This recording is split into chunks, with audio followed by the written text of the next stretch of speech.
भटकंतीच्या या 256व्या भागामध्ये आपण आलेलो आहोत. महामृत्युंजय मंदिर नागाव आसाम या ठिकाणी. एक आसाममधील आध्यात्मिक मूर्ती महामृत्युंजय मंदिर नागाव.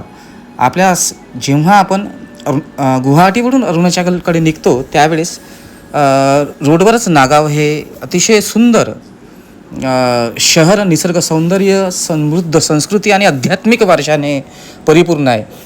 आणि याच शहराच्या कुशीत वसलेलं आहे महामृत्युंजय मंदिर, एक असे पवित्र स्थान जे भक्तांच्या श्रद्धेचं केंद्रबिंदू बनलेलं आहे. माझी या मंदिराची यात्रा केवळ एक धार्मिक प्रवास नव्हती, तर ती माझ्या आत्म्याच्या गाभ्याला स्पर्शणारी एक परिवर्तनकारी अनुभूती ठरली. भगवान शिवाला समर्पित हे मंदिर एक ऐतिहासिक आणि आध्यात्मिक दृष्टिकोनातून अनमोल ठेवा आहे. याचा उल्लेख 8व्या शतकात कत्सरी राज्याच्या शासकांशी संबंधित आख्यायिकांमध्ये केला जातो.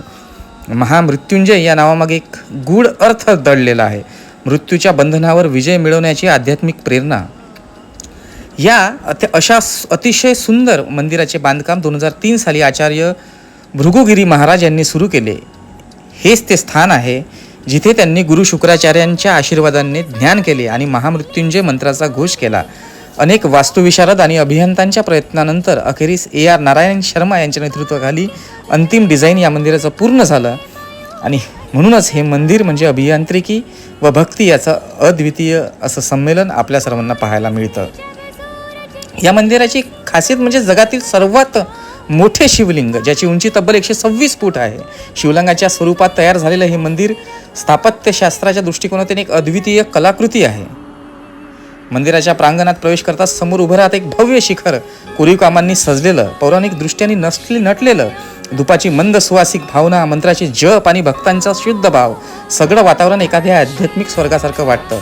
गर्भगृहातील शिवलिंगाभोवती परिक्रमा करताना मला देवाशी माझं नातं नव्याने उमगलं.